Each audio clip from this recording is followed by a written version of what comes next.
नमस्कार दर्शकों। महाराष्ट्र में फिलहाल कोई चुनाव नहीं है और शायद आने वाले कुछ महीनों में यहां पर कोई भी चुनाव नहीं होने वाले हैं। महाराष्ट्र की सत्ता की अगर बात करें तो सत्ता में एक ऐसी सरकार मौजूद है जो शायद अब तक के महाराष्ट्र के इतिहास की सबसे मजबूत सरकार है और विपक्ष सबसे कमजोर विपक्ष है।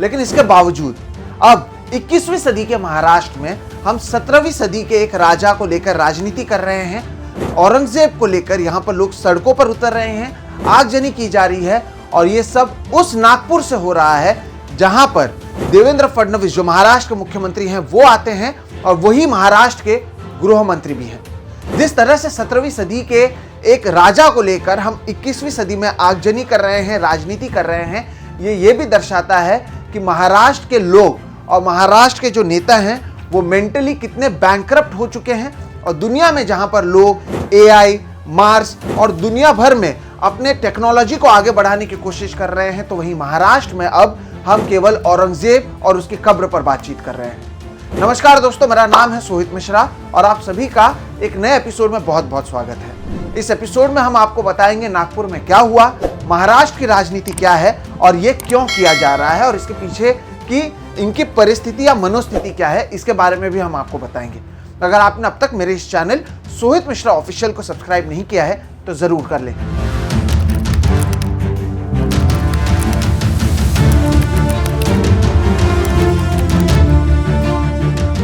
दर्शकों, सबसे पहले आपको बताते हैं कि हुआ क्या। दरअसल सोमवार के दिन औरंगजेब की कब्र को हटाए जाने को लेकर, जैसे कि मैंने कहा 21वीं सदी में अब हमारे सामने रोटी, कपड़ा, मकान, महाराष्ट्र में हर रोज 8 किसान जो आत्महत्या कर रहे हैं, शिक्षा, यहाँ पर लोगों के पास रोजगार नहीं है, खाने के लिए पैसे नहीं है, अस्पतालों की हालत खराब है, ये मुद्दा नहीं है। लेकिन औरंगजेब की कब्र को हटा दिया जाना चाहिए, ये मुद्दा है। और इसको लेकर सोमवार को विश्व हिंदू परिषद और बजरंग दल के लोगों ने महाराष्ट्र के अलग अलग जगहों पर प्रदर्शन किया। इसी तरह का एक प्रदर्शन नागपुर में भी किया गया और वहां पर औरंगजेब की तस्वीर को भी जलाई गई। लेकिन इसके बाद सोशल मीडिया पर एक अफवाह उड़ी, एक गलत जानकारी उड़ी जिसमें यह कहा गया कि औरंगजेब की तस्वीर के साथ ही जो लोग वहां पर प्रदर्शन कर रहे थे, खासतौर पर माहल एरिया में, वहां पर यह कहा गया कि एक चादर जिस पर होली इंस्क्रिप्शन थी लिखी हुई, उसे भी जलाया गया। इस तरह के एक अफवाह को फैलाया गया और रमजान के महीने में इस अफवाह को फैलाया गया, जिसके बाद 2 गुट, टीवी में इसे 2 गुट कहते हैं, मैं खुलकर कहता हूं हिंदू और मुस्लिम गुट जो है उसमें उसके बीच में तनाव देखने मिला। इसके बाद शाम के समय, जहां पर सुबह के समय पर नागपुर में विश्व हिंदू परिषद और बजरंग दल के लोग प्रदर्शन कर रहे थे, शाम के समय दूसरे गुट के लोग, मुस्लिम समुदाय के लोग वहां पर आकर प्रदर्शन करने लगे। पुलिस से उन्होंने मांग की कि ऐसे लोगों के खिलाफ कार्रवाई की जानी चाहिए जिन्होंने इस चादर को जलाया, जबकि पुलिस उन्हें बार बार यह समझाने की कोशिश कर रही थी कि यह अफवाह है, ऐसी कोई जानकारी उनके पास नहीं है। इसके बाद गणेश पेट पुलिस स्टेशन के पास में यहाँ पर प्रदर्शन किया गया और धीरे धीरे ये देखा गया कि शाम होते होते और रात होते होते दोनों गुटों के बीच में जो माहौल है वो बिगड़ता चला गया। माहौल ऐसे बिगड़ा कि कई जगहों पर कई गाड़ियों को जला दिया गया, कई दुकानों को तोड़ा गया, पुलिस को भी चोट आई और वायलेंट क्लैशेस यानी दोनों तरफ से हिंसा की गई, इसकी भी तस्वीरें सामने आई हैं। एक बार फिर से अगर आप भूल गए तो मैं आपको याद दिला दूं कि ये नागपुर में हुआ है। नागपुर जहां से मुख्यमंत्री देवेंद्र फडणवीस आते हैं, नागपुर जहां से हमारे केंद्रीय मंत्री नितिन गडकरी आते हैं और नागपुर वो जगह है जो हमेशा से महाराष्ट्र में एक महत्वपूर्ण जगह रहा है। महाराष्ट्र में फिलहाल बजट सत्र चल रहा है और इस सब के बीच में जब खुद मुख्यमंत्री कहते हैं कि मजबूत सरकार उनके सामने मौजूद है, नागपुर में परिस्थिति ऐसे बिगड़ जाती है कि लोग सड़कों पर आ रहे हैं। सड़कों पर अपने अच्छाई के लिए नहीं बल्कि इतिहास को लेकर आ रहे हैं। यहाँ पर यह भी मैं साफ कर दूं कि यहाँ पर जो कुछ हुआ औरंगजेब से जरूर शुरू हुआ, लेकिन दोनों गुटों के बीच में जब एक मिस इन्फॉर्मेशन फैली चादर को लेकर के उसे जलाया गया, उसके बाद जो है माहौल वो बिगड़ा है। यहाँ पर आप ये ना समझें कि केवल औरंगजेब की वजह से ये सारी चीजें हो रही हैं, लेकिन इसके बाद अब वहां पर परिस्थिति बिगड़ी और अब जब मैं आपसे बात कर रहा हूं तब नागपुर में कर्फ्यू इंपोज किया गया है, 47 लोगों को डिटेन किया गया है, 12 से 14 जो पुलिस है वो इंजर्ड हुए हैं, उन्हें गंभीर चोट आई है। और अब देवेंद्र फडणवीस हो, नितिन गडकरी हो, तमाम नेता हो, वो सोशल मीडिया पर आकर अपील कर रहे हैं कि लोग शांति बनाए रखें। धारा 144 लागू कर दिया गया है। लोगों को कहा गया है कि 5 या उससे ज़्यादा लोग एक साथ ना घूमें। दर्शकों, शुरुआत में मैंने आपको मेंटल बैंक्रप्सी की बात कही, वो इसलिए कही क्योंकि यही करने की कोशिश की जा रही है। अगर आप इस शब्द को नहीं समझते हैं तो एक होता है बैंक्रप्सी, यानी आप कंगाल होते हैं, आपके बैंक में पैसा नहीं होता। उसी तरह से होता है मेंटल बैंक्रप्सी, यानी आप पैसों से नहीं, आप दिमाग से कंगाल हो रहे हैं। आपको दिमाग ही नहीं है और इसलिए जो आपको परोसा जा रहा है आप उसी को आगे ले जाते हैं और आगजनी हो रही है। कहीं पर कोई कुछ कहता है, दूसरा गुट कुछ कहता है, तीसरा गुट रिएक्ट करता है और माहौल बिगड़ता है।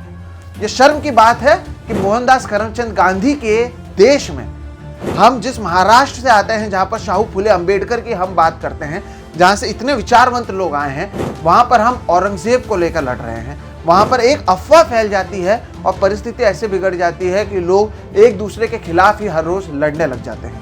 तो जो जानकारी मिली है उसके अनुसार मैंने आपको बताया कि पहले विश्व हिंदू परिषद की ओर से वहां पर प्रदर्शन किया गया, औरंगजेब की तस्वीर जलाई गई, एक अफवाह फैली, फिर मुस्लिम समुदाय के लोगों की ओर से प्रदर्शन किया गया। उनकी ओर से ये डिमांड किया गया कि जो भी यहाँ पर आरोपी हैं उन्हें अरेस्ट किया जाना चाहिए, क्योंकि उन्होंने चादर को भी जलाया औरंगजेब के प्रोटेस्ट के साथ साथ। और उसके बाद ये कहा गया, पुलिस का ये कहना है कि ये अफवाह फैलाई गई थी और उसके बाद से जो माहौल है वो बिगड़ने लगा और तब से लेकर अब तक पुलिस की जो सुरक्षा है वहां पर बढ़ा दी गई है। खबर तो इतनी है, लेकिन अब देखिए आप इसके पीछे की असली खबर। क्या ये एक दिन हुआ और ऐसी चीजें सामने आई हैं? मैं आपको 2-3 आर्टिकल्स की तस्वीरें दिखाता हूं और आपको बताता हूं कि कैसे माहौल बनाया जाता है महाराष्ट्र में। पहले जैसे कि मैंने कहा, महाराष्ट्र में सबसे ताकतवर सरकार मौजूद है, लेकिन इस सरकार के मंत्री नितेश राणे का यह आर्टिकल देखिए, जहां पर वो कहते हैं कि औरंगजेब की कब्र को हटाने की बात करते ही हैं वो, लेकिन उसके साथ ही साथ वो कहते हैं कि सरकार तो अपना काम करेगी, आप अपना काम कीजिए। बाबरी मस्जिद के समय जब बाबरी मस्जिद को ढहाया जा रहा था, कार सेवकों ने वो काम किया जो उनको सही लगा। ये शब्द किसके हैं? ये शब्द हैं नितेश राणे के, जो मंत्री हैं। अब दूसरे शब्द देखिए, ये टी राजा के शब्द हैं, जो बीजेपी से जुड़े हुए नेता हैं, विधायक हैं। उनकी ओर से कहा गया, कब टूटेगी औरंगजेब की कब्र, कब भारत जो है वो हिंदू राष्ट्र बनेगा। ये भी फिर से बीजेपी के एक नेता की ओर से कहा। तीसरी खबर तो देखिए, खुद देवेंद्र फडणवीस कह रहे हैं कि उनका भी मानना है कि औरंगजेब की जो कब्र है उसको हटाई जानी चाहिए, और क्योंकि इसे आर्कियोलॉजिकल सर्वे ऑफ इंडिया में आता है तो हम कानूनी तरीके से देखेंगे कि इसको क्या किया जाना चाहिए। नितेश राणे किससे जुड़े हैं? भारतीय जनता पार्टी से जुड़े हैं। टी राजा किससे जुड़े हैं? भारतीय जनता पार्टी से जुड़े हैं। देवेंद्र फडणवीस महाराष्ट्र के मुख्यमंत्री हैं, महाराष्ट्र के गृह मंत्री हैं। केंद्र में सरकार किसकी है? भारतीय जनता पार्टी की है। महाराष्ट्र में सरकार किसकी है? भारतीय जनता पार्टी की है। अगर आप वाकई चाहते हैं कि आप ये सारी चीजें करना चाहते हैं तो आपको किसने रोका है? विपक्ष कमजोर है? विपक्ष आपको कुछ कर सकता है? नहीं। आप क्यों नहीं कर रहे? आप नहीं कर रहे हैं क्योंकि जैसा कि देवेंद्र फडणवीस ने कहा, कानूनी तरीके से इसे किया जाना चाहिए। जब कानूनी तरीके से इसे किया जाना चाहिए तो आपके नेता हर रोज उठकर इस तरह का बयान क्यों दे रहे हैं, जिसकी वजह से माहौल बिगड़ रहा है। अब यहाँ पर कई लोगों को मैं ये साफ कर दूं कि अगर आपको लग रहा है कि जो मुसलमान कल बाहर आए वो औरंगजेब के लिए बाहर आए, तो फिर से मैं आपको बता दूं कि नहीं, औरंगजेब के लिए नहीं। जिस तरह से पुलिस क्लेम कर रही है कि अफवाह फैला था और उनके धर्म से जुड़े हुए कुछ जो चादर पर लिखे हुए होली इंस्क्रिप्शंस थे, उसे जलाने का एक अफवाह जो फैला था, ये पुलिस का कहना है, उसके बाद लोग बाहर आए। लेकिन यहाँ पर दोनों धर्म के लोगों को भी समझने की जरूरत है। एक धर्म के लोग, हिंदू धर्म की अगर बात करें तो मुझे पता है कि हिंदू धर्म में हर कोई जो हो रहा है उससे सहमत नहीं है, लेकिन यहाँ पर आपको भी ये देखने की जरूरत है कि आपके धर्म का नाम का इस्तेमाल किया जाता है और लोग उसके जरिए नफरत फैलाने की कोशिश कर रहे हैं, खास तौर पर नेता लोग। दूसरी तरफ मुस्लिम धर्म के लोगों को भी ये देखना चाहिए कि जानबूझकर आपको यहाँ पर भड़काने की कोशिश की जाती है और आप भड़क जाते हैं। एक अफवाह फैले और लोग सड़कों पर आ जाए और एक दूसरे के खून के प्यासे हो जाए, ये कौन से महाराष्ट्र और कौन से देश की हम बात कर रहे हैं दर्शकों? यही चीजें अंग्रेजों के समय हम सुनते थे, डिवाइड एंड रूल किया जाता था, वहां पर एक दूसरे के खिलाफ वो बोलते थे, हिंदू मुसलमानों को आपस में लड़ाते थे और वो राज करते थे। वही चीज अब नेता लोग कर रहे हैं और ये सभी पार्टी के नेताओं पर लागू होता है, और इस सब के बीच में जो आम आदमी है वो परेशान है। जैसे कि मैंने शुरुआत में कहा और मैं बार बार कहता हूं, महाराष्ट्र की तिजोरी पर 9.32 लाख करोड़ रुपए का कर्ज है जो हमारी सरकार दे नहीं पा रही है। इसके अलावा हम फाइनेंशियली वीक होते जा रहे हैं। हमारे सरकार के पास कोई अच्छी पॉलिसी मौजूद नहीं है। हमारे लोग जो तंग होते जा रहे हैं, उनके पास पैसे नहीं है उनकी जिंदगी को बेहतर करने के लिए, इसलिए वो राजनीति कर रहे हैं औरंगजेब के नाम पर। और यही राजनीति विपक्ष के लोग भी उसी पर जवाब देते हैं, सवाल जवाब हो रहा है, आगे कुछ होता नहीं है और माहौल बिगड़ता चला जाता है। और उसके बाद यही देखते हैं जो हमने देखा कि एक धर्म के लोग कुछ कहते हैं, दूसरे धर्म के लोग कुछ कहते हैं और पथराव की बात सामने आती है, आगजनी की बात सामने आती है, पुलिस वालों पर हमला किया जाता है, गाड़ियों को तोड़ा जाता है, घरों को जलाया जाता है और ये महाराष्ट्र में हो रहा है। मैं यहाँ पर देवेंद्र फडणवीस से पूछना चाहूंगा, ये आपके नागपुर में हो रहा है, आप मुख्यमंत्री हैं, आप गृह मंत्री हैं, बजट सत्र चल रहा है और सबके बीच में अगर ये हो रहा है, जब सबसे मजबूत सरकार आपके पास है, तो शायद इस सबसे मजबूत सरकार की ओर से जिस तरह से कदम उठाया जाना चाहिए था वो आपने नहीं उठाया। आप मजबूत सरकार से जरूर आते हैं, लेकिन शायद आपका लॉ एंड ऑर्डर कमजोर है, वो मजबूत नहीं है, जो ऐसे नेताओं को बयान देने से नहीं रोकता है और लोगों के बीच में मिस इन्फॉर्मेशन आप स्प्रेड होने देते हैं और इसे इतना स्प्रेड होने दे रहे हैं कि लोग सड़कों पर आकर प्रदर्शन कर रहे हैं, लोग एक दूसरे के घरों पर पथराव कर रहे हैं महाराष्ट्र में। ये दर्शाता है दर्शकों कि महाराष्ट्र में सब कुछ ठीक नहीं है। हम लगातार इस चैनल से कितने बार आपको कितनी खबरें बताएं। हमने आपको मढ़ी में बताया कि कैसे मुसलमानों को घरों से बाहर रखा गया, नीतीश राणे पर मुसलमानों को मढ़ी में कानिफनाथ यात्रा में कहा गया कि आप आकर यहाँ पर दुकान नहीं चला सकते। नीतीश राणे पर ना जाने कितनी वीडियोस हमने किए हैं। 20 FIR 2 साल में अगर नीतीश राणे के ऊपर दर्ज होते हैं और उसके बाद देवेंद्र फडणवीस आप उन्हें अपने सरकार में मंत्री बनाते हैं, तो क्या आपका हाथ उनके सर पर नहीं है? क्या आप आशीर्वाद नहीं दे रहे हैं उस नीतीश राणे को जो उठते हैं, बैठते हैं, हलाल मटन, मल्हार मटन इसकी बात करते हैं, मुसलमानों को लेकर कुछ कहते हैं। जब मढ़ी में कहा जाता है कि मुस्लिम दुकानदारों को वहां पर दुकान नहीं लगाने दिया जाएगा, वहां पर जाकर वो उसका स्वागत करते हैं, वो हिंदू राष्ट्र की बात करते हैं। क्या देवेंद्र फडणवीस वाकई मानते हैं कि हिंदू राष्ट्र महाराष्ट्र में होना चाहिए?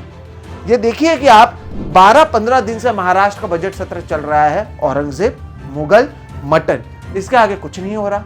हर रोज 8 किसान आत्महत्या कर रहे हैं। जाकर उस किसान के घर वाले से पूछिए क्या उनको फर्क पड़ता है औरंगजेब की कब्र रहे या ना रहे उससे? क्या आपको फर्क पड़ता है औरंगजेब की कब्र है या नहीं? क्या आप बतौर दर्शक कभी औरंगजेब की कब्र के पास गए भी हैं? क्या आपको कभी जाना भी है? जब नहीं जाना है तो इस सब के बीच में क्यों पड़ रहे हैं? क्यों एक दूसरे के खिलाफ ये लड़ा रहे हैं? ये इसलिए लड़ा रहे हैं, जैसे कि मैंने कहा, इनके पास कोई स्कीम मौजूद नहीं है, लेकिन लोग क्यों लड़ रहे हैं? क्या हम एक्चुअली इतने बैंकरप्ट हो चुके हैं दिमाग से कि कोई कुछ भी कहेगा हम करेंगे? ये मदारी का खेल है क्या कि मदारी कुछ कह देता और सभी बंदर सड़कों पर आकर एक दूसरे के खून के प्यासे हो रहे हैं? महाराष्ट्र में यही हो रहा है दर्शक। अब पुलिस की ओर से कार्रवाई की जाएगी, फिर कोई नेता कुछ कहेगा, दूसरा नेता कुछ कहेगा, फिर उसके ऊपर ये सारा बात रह जाएगा। लेकिन जो मूल मुद्दे हैं, महाराष्ट्र के जो सवाल हैं, महाराष्ट्र के जो प्रश्न हैं, वो कहीं पर नहीं उठ रहे हैं। हमारे यहाँ पर लोगों के पास रोजगार नहीं है। अगर 8 किसान, मैं बार बार किसानों की जिक्र इसलिए भी कर रहा हूँ, आप सोच के तर देखिए, हर रोज 8 किसान आत्महत्या करता और इसके बारे में कोई बात नहीं करता। मार्च महीना है और महाराष्ट्र के कई ग्रामीण इलाके सूखा ग्रसित हैं, सूखे से परेशान हैं। प्याज के किसान यहाँ पर प्रदर्शन कर रहे हैं क्योंकि 20% एक्सपोर्ट ड्यूटी केंद्र की सरकार लगा रही है। कहां पर है ये मुद्दे? कौन बात कर रहा है इस पर? क्या आज भी तो मैं आपके सामने औरंगजेब के ही मुद्दे को लेकर आने के लिए मजबूर हुआ हूं। हमने इसलिए बुलेटिन शुरू किया है जहां पर हम तमाम मुद्दों को आपके सामने पेश कर रहे हैं। लेकिन क्या दर्शाता है दर्शकों महाराष्ट्र के बारे में, तमाम पार्टी के नेताओं के बारे में? कांग्रेस पार्टी के नेता क्या कर रहे हैं इस नफरत को फैलने से रोकने के लिए? एनसीपी, अजित पवार हो, शरद पवार हो, इनकी ओर से क्या किया जा रहा है? बीजेपी के नेता कुछ और कहते हैं तो अजित पवार आकर उसका विरोध कर देते हैं। तो एक कहता है तू मार, दूसरा कहता है मैं चिल्लाऊंगा। तू मार, मैं चिल्लाऊंगा, दोनों सत्ता में है। एक औरंगजेब के कब्र को खोदने की बात करता है, एक हिंदू मुस्लिम यूनिटी की बात करता है। इन्होंने जनता को बेवकूफ समझ रखा है। और इस सब के बीच में जो नागपुर में हुआ है दर्शकों, अगर अब भी आपको लगता है कि ये सही है तो माफ़ कीजिए, ये महाराष्ट्र के लिए और साथ ही साथ देश के लिए ये बहुत खराब परिस्थिति बनती जा रही है। लोग एक दूसरे के खिलाफ लड़ रहे हैं जब चुनाव भी नहीं है, जब चुनाव आने भी नहीं वाला है। और नफरत देखिए कितना फैल चुका है लोगों के बीच में कि लोगों को एक दूसरे से लड़वाना कितना आसान बन चुका है महाराष्ट्र में। ये सोचने की ज़रूरत है हम सभी को। आप महाराष्ट्र से हो, आप देश के किसी भी कोने से हो, अगर हम 21वीं सदी में औरंगजेब के बारे में बात कर रहे हैं तो हमारे ही कुछ गलती हैं, हम में ही कुछ तो कमी है। यूएस में सुनीता विलियम्स 9 महीने से अंतरिक्ष में अटकी हुई थी, उन्हें वापस धरती पर लाया जा रहा है। चाइना में डीप सीक बनाया जा रहा है, एआई को लेकर तमाम तरीके के इनोवेशंस दुनिया भर में हो रहे हैं, लेकिन भारत में हम औरंगजेब पर बात करते हैं। हम औरंगजेब की कब्र रहे या ना रहे इस पर बात करते हैं। छत्रपति शिवाजी महाराज केवल हिंदुओं के राजा थे या नहीं इस पर बात करते हैं। छत्रपति शिवाजी महाराज की सेना में मुसलमान थे या नहीं, ये हमारे लिए मुद्दे हैं। अगर ये हमारे लिए मुद्दे हैं तो फिर आपको ये सरकार मुबारक, आपको ये महाराष्ट्र मुबारक, जहाँ पर अब हम विचारों की बात करना छोड़ चुके हैं, शाहू फुले अंबेडकर की बात करना छोड़ चुके हैं। एक अफवाह के ऊपर अगर आप सभी सड़कों पर आते हैं और एक दूसरे से लड़ते हैं तो ये दर्शाता है हम सभी मेंटली बैंकरप्ट हो चुके हैं। इस वीडियो को इसलिए मैंने आपके सामने लाया ताकि आप भी सोचें कि किस तरह से मदारी का खेल चल रहा है और मदारी ने हम सभी को इसमें बंदर बनाए रखा हुआ है। तो बंदर मत बनिए, इंसान बनिए, सोचिए और कभी कभी एक दूसरे के खिलाफ ऑफेंड होने से पहले सोचिए कि ये क्यों किया जा रहा है। अगर ये सोचेंगे तो जो नागपुर में हुआ वैसी परिस्थिति शायद और कहीं ना है। यही इस वीडियो के जरिए हम आपके सामने कहना चाहते थे। दर्शकों, मेरा नाम है सोहित मिश्रा, इस चैनल का नाम है सोहित मिश्रा ऑफिशियल। यहाँ पर हम बेबाकी से वो सभी बातें करते हैं, चाहे वो किसी भी धर्म के खिलाफ या किसी भी धर्म के पक्ष में क्यों ना हो, जिनके खिलाफ या जिनके पक्ष में ये कहने की ज़रूरत है। और यहाँ पर दोनों धर्म के लोग अगर गलत है तो दोनों धर्म के लोगों की गलती यहाँ पर है। ये बात भी हमने यहाँ पर आपके सामने साफ तौर पर कहने की कोशिश की है। हम ये भी अपील करते हैं कि शांति बनाए रखना हम सभी की जिम्मेदारी है और हम उम्मीद करते हैं कि हम सभी यहाँ पर शांति बनाए रखने में एक दूसरे का सहयोग करेंगे। महाराष्ट्र हम सभी का है, किसी एक पार्टी या किसी एक विचारधारा का नहीं। और यहाँ पर इतना आसान नहीं है कि कोई लोग चाहे, कुछ लोग चाहें और हम सभी एक दूसरे के खिलाफ लड़ने लग जाएं। तो ये सोचने की ज़रूरत है। फिलहाल इस वीडियो में इतना ही। आप देख रहे हैं सोहित मिश्रा ऑफिशियल। मेरा नाम है सोहित मिश्रा। नमस्कार।